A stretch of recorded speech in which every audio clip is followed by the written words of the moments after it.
a good choice. I love working on Shipwreck Island. That's very fun. What was their second choice? Ooh, Vikings. That would be fun too. Never worked in the Viking encampment before, but I would be good at that. Yeah, we should be able to do that. Ah, good morrow, worthy traveler. Welcome to the festival. Well, the backstage of the festival, at least. Hi, it's nice to meet you. My name is Lola. I will be running your orientation for the Renaissance Festival this year, okay? And what was your name? Okay, that's what I thought. Well, it's lovely to meet you. Let me just pull up your page here. Ah, perfect. So it looks like you have been hired as a cast member, is that right? Wonderful. That is a very, very fun job. And there's also a lot of choices that come with it. Cast member is just a broad term that we use for quite a few different roles. Basically, you'll be in costume in a specific area within the festival, helping to enhance the guest experience. So, today for orientation, we're going to go over just sort of an overview of what the festival is like. I'll give you a map to peruse. We'll talk about each of the different areas that you can work in. We'll talk about sort of a daily schedule and things like that. And then we'll talk about you, where you think that you might fit in. We'll talk about costumes, accents, all of those kinds of things, all right? Okay, well, we have a lot to go over today. I hope that it's not too overwhelming. The first day we try to really just give a broad overview, and usually it's quite a lot of fun. Have you ever worked at a Renaissance festival before? Okay, well, I'm glad you're here. It's a lot of fun. I don't think that there's any one place that is not fun to work, but there are just some different areas that might sound more exciting to you, okay? So we'll start out by going over our map here. I'll talk you through the different places, and then at the end of orientation today, I will have you write down your top 3 choices, okay, in order of your first preference, second, and third. And we try to accommodate everybody's preferences. I mean, of course, there's no guarantees. There are a lot of people who, want one specific area, so. But we'll try to get you into at least your first or second choice. Yeah. And sometimes, if you want to go to one of the areas that's really popular, you can find somebody else and actually rotate with them. Like you do one weekend in one place, and then the next weekend you're in the other place. So there are some options that we can talk about, okay? Okay, well, if you're all right, I thought we could start off with discussing the map of the festival. Now, this is not the final version that a guest will get when they actually walk in. We will bind everything together in a very handy little booklet for them made of much sturdier paper than this. But this will at least give you an idea of what a guest will see and what you can expect, okay? All right, well, you go ahead and get comfortable. Let's take a look together.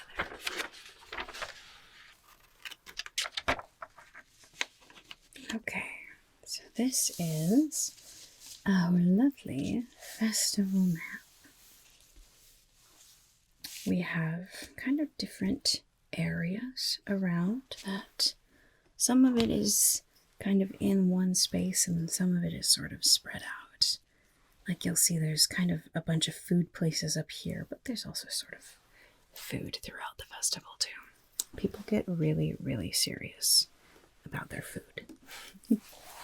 No, seriously, I've seen somebody come in, buy a ticket, ask somebody where the turkey legs are, go buy a turkey leg, eat the turkey leg, and then leave. It's actually kind of funny. People really, really like their Renaissance food. But anyway, let's go over sort of the different areas of the festival, okay? we'll talk about some of the major attractions as well as where you think you might fit in. All right? Okay. So down here we have the entrance. There's a big, pretty archway there.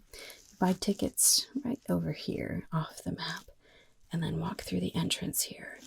Now over here, this is a tent for information. This is where guests can get their little booklets with all of the schedules and everything like that and a map, as well as a place for accessibility. So if you have anyone that requires some extra help, whether that's, things being wheelchair accessible or needing a translator, something like that, we want to make sure that the festival is enjoyable for every single person. So there's lots of great resources there.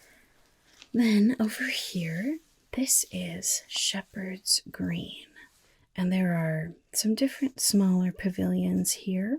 Lots of people will come and, eat their lunches around here, or just sit and listen to, maybe some minstrels or other bards or people who might perform in here.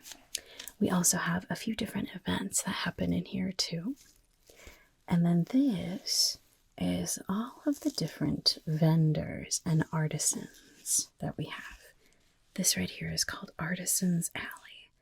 So you have some tents and carts and booths all along here. There are also a few other vendors that are a little more permanent around, like the glass blower over here. He has a shop, but he also actually has his furnace over here too, so you'll get to actually sit and watch him blow glass. I used to love that as a kid. It was one of my favorite things.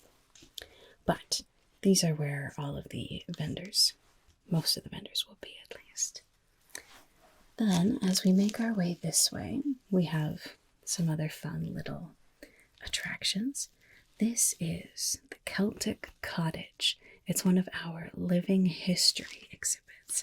So you'll see people dressed in period pieces that you might find in Ireland or Scotland. There'll be live music, and they'll also be sort of doing things that would be daily tasks around in a little cottage.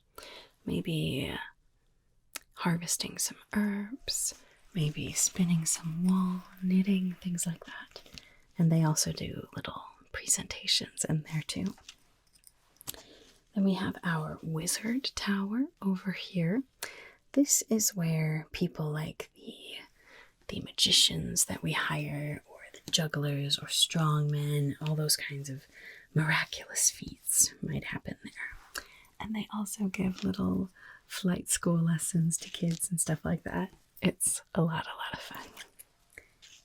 Then right here we have a chess booth. There are people who will come in here and they will sit at the chess booth and just play chess with each other all day. It's so much fun. Then we have a little bakery. And this is one of our first restaurants that you'll come by. This is called the Queen's Tea Deck. So mostly it's tea and little breakfast things and sandwiches, baked goods from over here as well. It's a very regal, sort of fun place to get a little spot of tea anytime during the day. In Central Square here, there's a lovely garden and a big fountain. There's also lots of different performers that will come sing you a song. Over here, this is a really fun area for kids.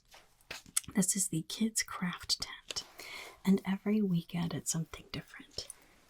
It might be a magical wand, it might be a flower crown, it might be designing your own coat of arms.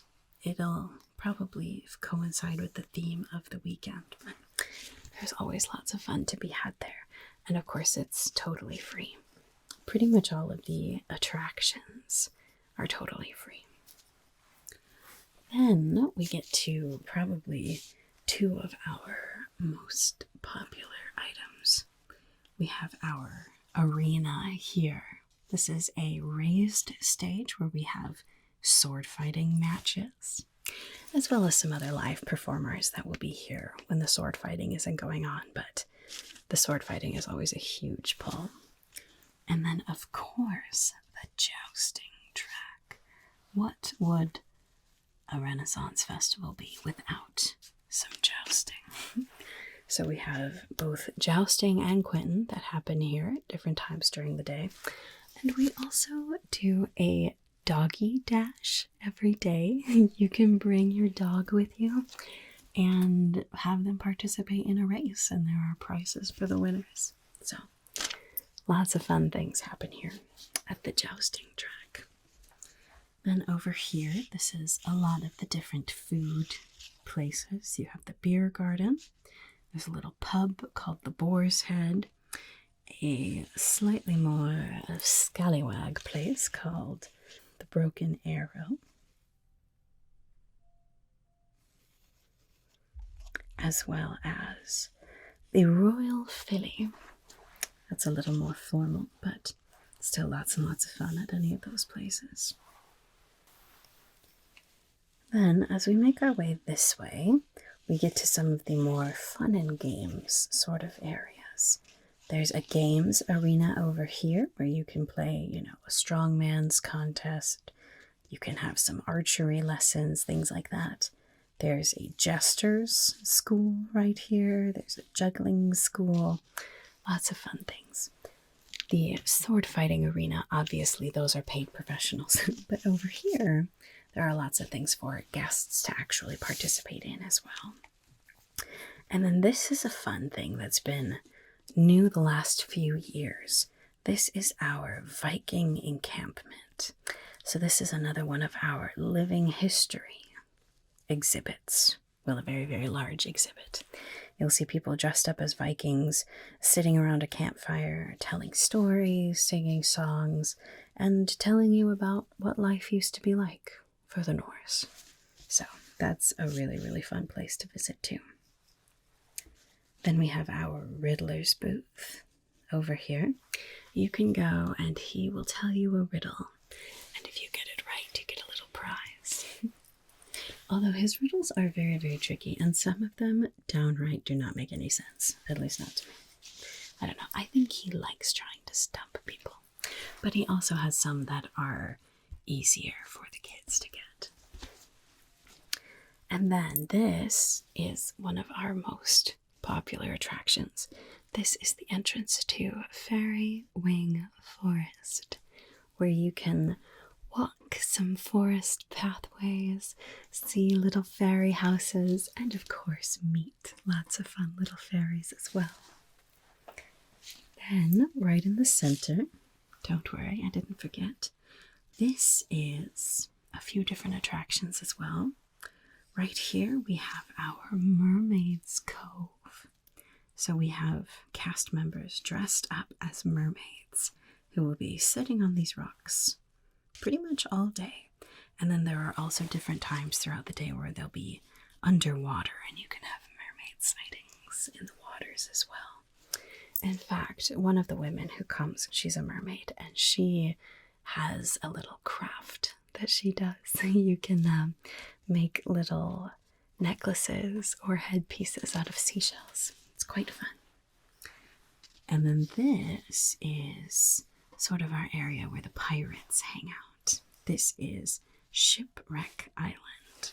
And this is an actual wrecked ship that's been converted into a play area, an obstacle course, jungle gym, whatever you want to call it. That is a lot of fun for the kiddos and for grown-ups too. And then there's also a secret trap door where you can go underground and do a maze, and if you get through the maze, then there's a prize at the end too. Quite a lot of fun. Now, one of the main things that people come to a Renaissance fair for are the entertainment acts. We have quite a few different stages that have shows going on pretty much all day. We'll talk about the schedule a little later, but let me just point out our main stages, okay? Over here, we have Whistle Stop Stage. whistle stop stage. This one has lots of fun shows for kids, as well as just some very fantasy-based shows. Then we have the Privateers stage right here. This is where you'll see a lot of comedy acts, improv, as well as some, strongman kind of things. Lots of fun there, and some very scallywag pirates who like to perform there. And then over here, this is kind of the main stage for the biggest shows that we do. This is the White Stag stage. And then we also have a stage inside of the Great Hall, as well as in the museum. And then there's also sort of scheduled performances at the Viking encampment and other places like that as well. Oh, and of course there's our petting zoo over here. We can't forget about the petting zoo. There's lots of fun little animals here, and you can buy feed to actually feed them if you want, or just pet them as well. So that's sort of a broad overview of the map. Now, of course, you're welcome to take this with you and study it to your heart's content. Lots of people like to. It stays somewhat the same year to year. The vendors change, of course, but all of these more solid buildings stay in place. So there's always more to see, always more to do and experience. Okay, so I think that about covers all of the different regions that you might work in. Do you have kind of one way that you're swaying?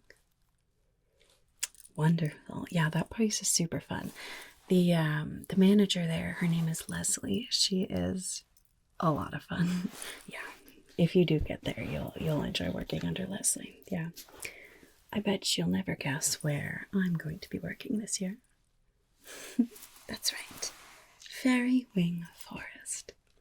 Those of us who are regulars working at the festival, we try to rotate a little bit because a lot of people want to work in Fairy Wing Forest, and we don't want it to just be all, the more seasoned people. So we rotate so that, there's open spots for some of the newcomers as well. Last year I was a pirate, and it was a lot of fun. But this year I am very, very excited to dust off my mushroom fairy costume. Get to wear that again.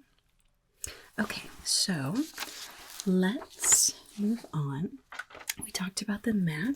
Now, I thought we could discuss a little bit about a schedule, sort of the program, if you will, for the festival, okay?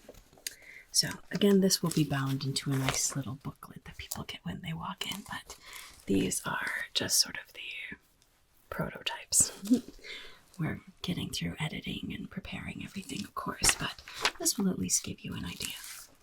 So each day at the festival runs on Saturday and Sunday, and every single day there is a set schedule of all of the different events that happen, and there are a lot of different events, and 99% of them are free.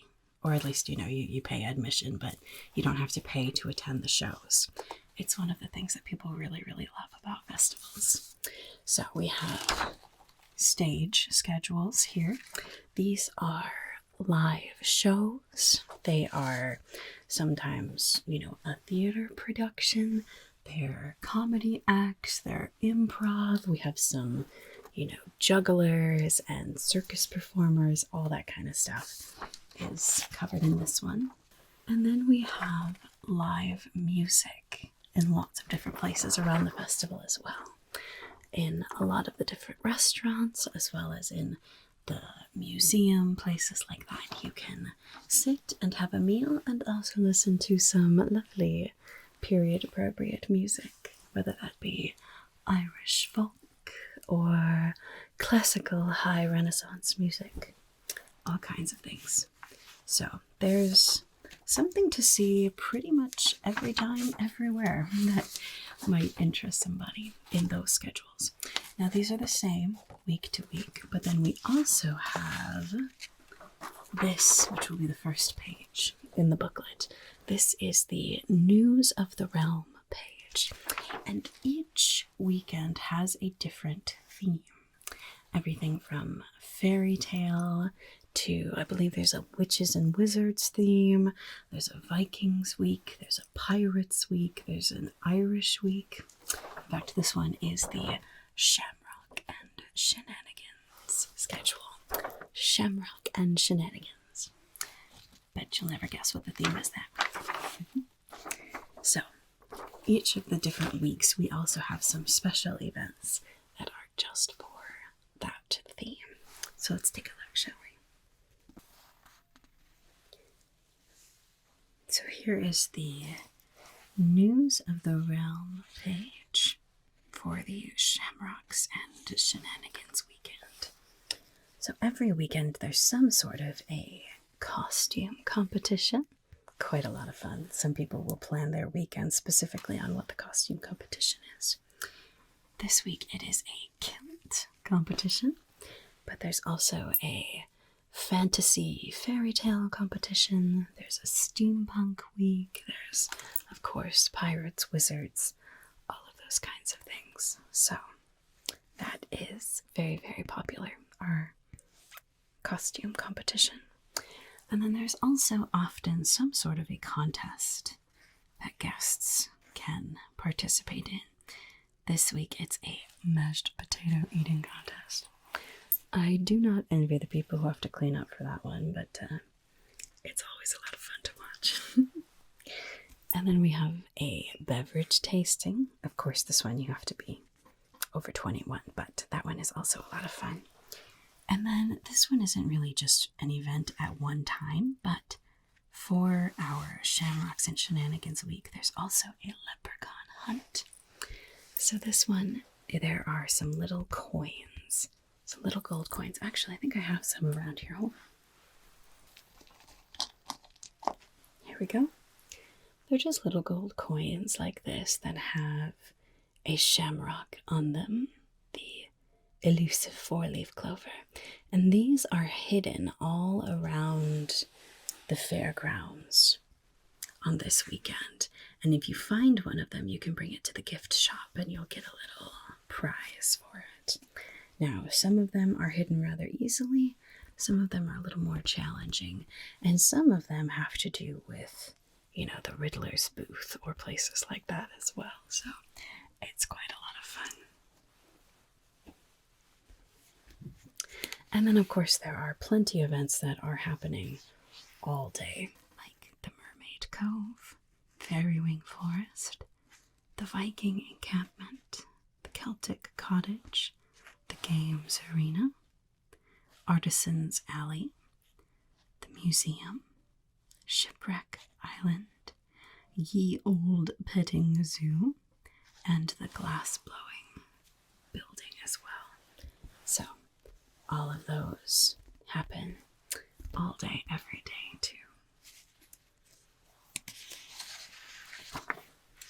Then, this is what the schedule looks like for our main events that happen. As I said, there are stage schedules and then there's the live music as well. So here you can see each of the different stages and all of the different events that happen there with their names. Some of them, it's maybe not super descriptive on here. The program will actually have a little description of each of them in the back in alphabetical order. So if anyone is looking at this and saying, "What's Johnny Phoenix? I don't know what that is," then they can go and see that. He is a magician. He's very, very good. Illusionist, I think he prefers to be called. He's a lot of fun. He has a good act that he does. So you can see some of these. There are shows almost all day. Some of them they're done in the afternoon. Some of them go all the way to the evening. And then some of them, you know, Shepherd's Green, there aren't all that many scheduled things, but there's also performers that are there kind of throughout the day too. So there's no need to memorize all of this, don't you worry, but if it's a good idea to at least be able to point people in the right direction when they're looking for someone. And then this is our live music performances. So several of the different places where you can get food, like the Beer Garden, the Royal Philly, the Boar's Head, and the Broken Arrow, they will have music going on basically from the lunch hour up until dinner time, which is very fun. You can go and get a sit-down meal and actually enjoy some live music. Some people at the festival prefer to do meals more like concessions, where you just walk up to a window and get your food and can walk around with it. But there are definitely people who like to sit down and enjoy a meal for their day as well. And then, of course, there's, some other performances at the sword fighting arena when the melee match isn't going on. And the museum stage as well is pretty much always someone playing there. And no matter where you are in the festival, you will probably hear some sort of music or performance going on, because we have street performers, minstrels, and bards that roam the festival and play all day. It's quite a lot of fun. Quite a lot of fun. Quite a lot going on. So, suffice it to say, there are plenty of things to enjoy. There is never a shortage of shows to watch, experiences to have, fun to enjoy at the festival. Because that's what it's all about, isn't it?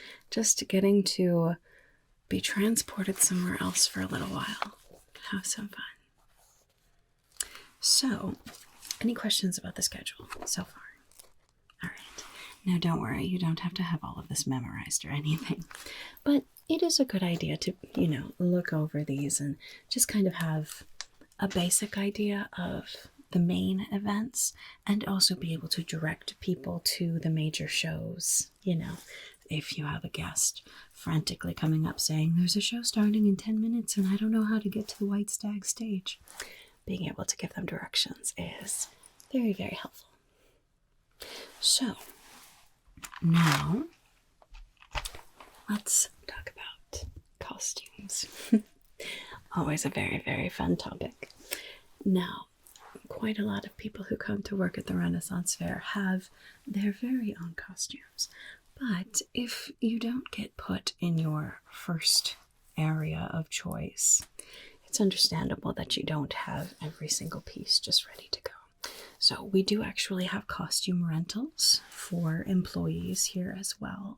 So you can rent an entire outfit, or you can just rent a few overpieces or accessories, things like that.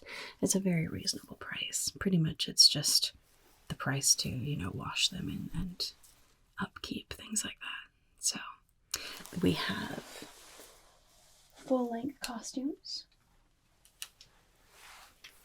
like this lovely dress here. This one is actually from Holy Clothing, which is one of my favorite brands. You can see it's got a lovely design on the front here, some beautiful velvet, and then the sleeves here have a beautiful pattern on there as well. Or if you would like, you can just get an overpiece, if perhaps you already have a top, but perhaps you want a lovely brocade bodice, something like that. And of course, what is a costume without accessories, right? So we have leather pieces like this. Don't worry, it's faux leather. Everything here is vegan. We have the fur stole, if you happen to be in the Viking encampment. We have, of course, plenty of crowns and hats and gloves and necklaces, ears. If you do get to the Viking encampment, we have little hair beads here that you can get some help in applying these to your hair if you would like.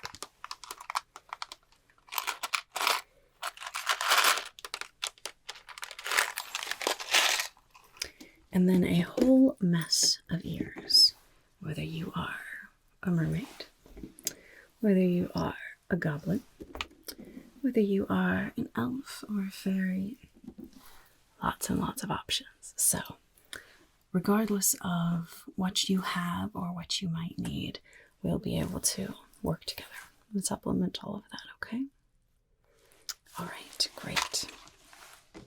Put some of those things away. Do you think that you have costume pieces that you'll need?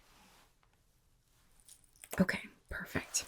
Yeah, definitely. There's definitely, variety in the different styles of costumes. A pirate is not going to have the same costume as a fairy. Unless you're a pirate fairy, I suppose. Now there's an idea.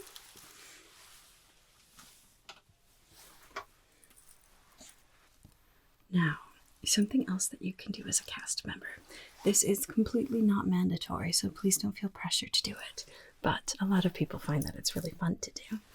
Is they will pick something that goes with their costume, and they will have a little giveaway to give to different guests that speak to them. So in the past, I've had little crystal flowers. Little crystal flowers. I actually make them myself, although you can also buy these in different places as well. So it's just a little white and gold flower made out of resin, and I'll have just a whole bunch of these in my little pouch on my costume. Maybe you'll get a little champagne one. I have little pink ones, or I have ones with little gold flecks, things like that. And then after someone has talked to me, especially if it's a child, I will give them a little present as a secret. And this year I've actually been working on making these. They're little tiny mushrooms made out of acorn caps and twigs and then painted. Nothing too crazy, but quite fun. And who doesn't want to get a little gift from a fairy? Well, actually, I guess that depends on what you think of fae. You know what I mean. It's fun to just have a little thing. And some people have become legends at the festival for their little gifts that they give out to people. There was someone, I actually remember this from when I was a child. We went to the Renaissance Fair and I got a little crystal. I keep it with me at the festival here. This little crystal right here, it's got some gold foil and a tiny little leaf inside of it. That was given to me by a moss fairy in Fairy-Wing Forest. And I thought it was the most magical thing that had ever happened to me. And I've kept it all these years. So, that is a little bit of magic, isn't it? So many times I've moved, so many times that so many things have happened, and yet I still have this little crystal with me from that fairy. So, you never know when you might be making a lasting memory for someone. Anyway, again, you don't have to do that, but it is just a fun little bonus if you would like. Now, how are you set with accents? Okay, we do require that everybody uses some sort of a medieval Renaissance accent, whether that be, an English accent, Irish, Scottish, Viking accents. Of course, the Norse accent is a little different. If you're a pirate, you'll probably have a little more of, Cockney kind of swashbuckler. There are lots of different options, and after you choose an accent, I can get you a tutorial. There's lots of YouTube tutorial videos that are actually very good on teaching different accents and things like that. And there's not really, some of the different places you'll have sort of required accents, but then other places it's really just up to you, as long as you're consistent. We don't want you to be starting out in an Irish accent and then ending the day sounding much more posh. That wouldn't do at all for immersion. What if someone starts out hearing you talking like this, and then they come back and you're talking like this. That wouldn't be very consistent, would it? Now, of course, you're free to choose different accents on different days, as long as you think that you can stay consistent. From the time the park opens to when it closes, you need to have the same accent when you're talking to guests. Okay, good. There are definitely some requirements of this job that you wouldn't find at other jobs. But of course, that's all part of the fun, isn't it? You may not need to talk in an Irish accent if you're scanning clothes at a retail store, but you also don't get to dress up like a fairy. Make a lasting, magical memory for someone. So, anyway, any questions on accents? Okay. Yeah, definitely. It'll depend on where you are. Like I said, the Viking encampment or the Celtic cottage, things like that. You'll probably get asked, if you can do that certain accent before you get placed there. But yeah, we're pretty good at working with people. And it's always fun to learn a new accent. I find it fun anyway. Some people find it overwhelming, and that's totally understandable, but I think it's quite fun. Okay, well, if you don't have any other questions, then I think it is time for us to get your top 3 areas that you would like to work in, okay? Do you want to look at the map again? Yeah. All right, here we go. So, as a cast member, your choices will be to work in Fairy Forest, or the Foraging School over here, the Wizard Tower, the Celtic Cottage, the Great Hall and the Gift Shop, the Museum and Living History,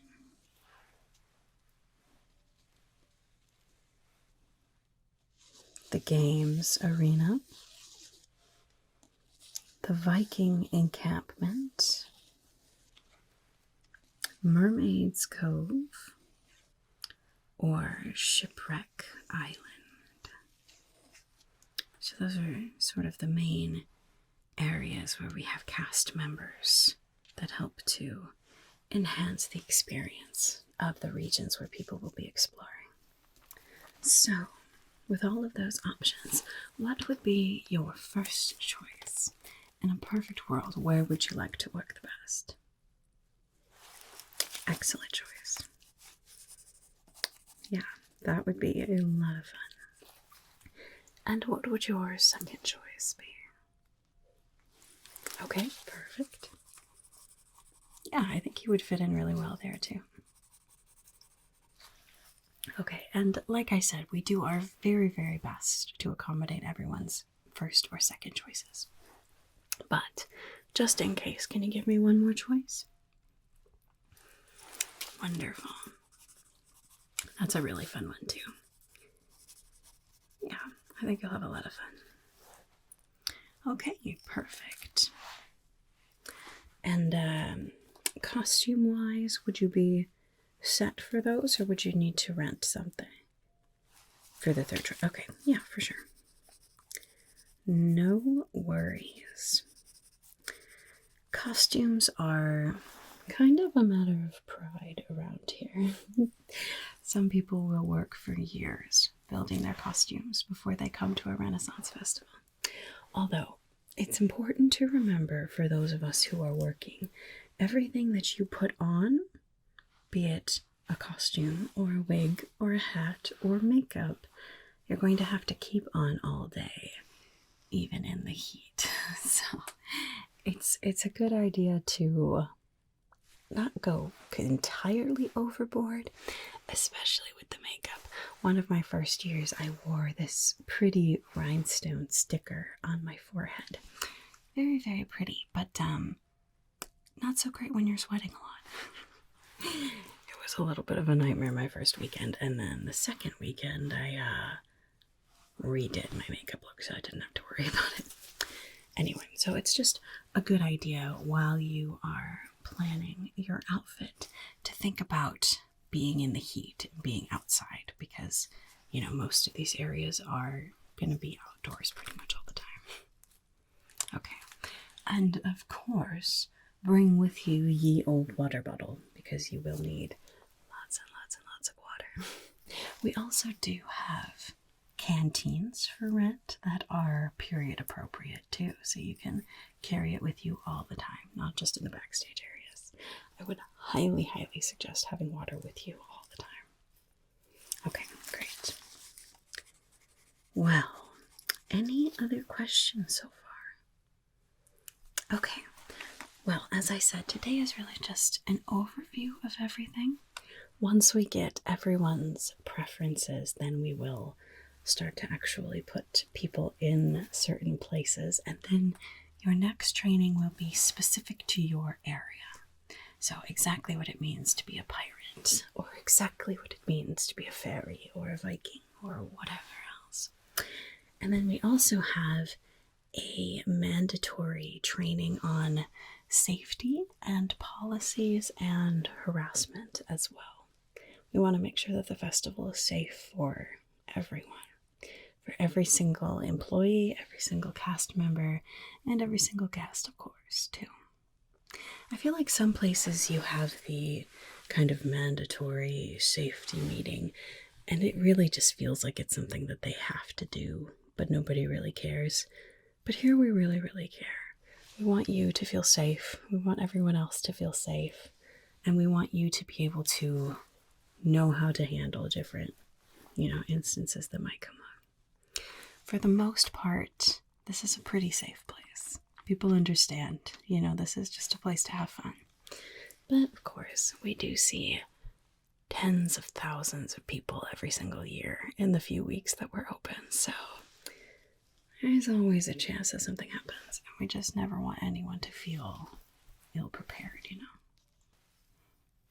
So that training will be closer to opening so that it's all nice and fresh in your mind. But any questions about the overview today, the map, the schedule, any of that kind of stuff? Okay, great. Well then, I think that is all that I need from you today.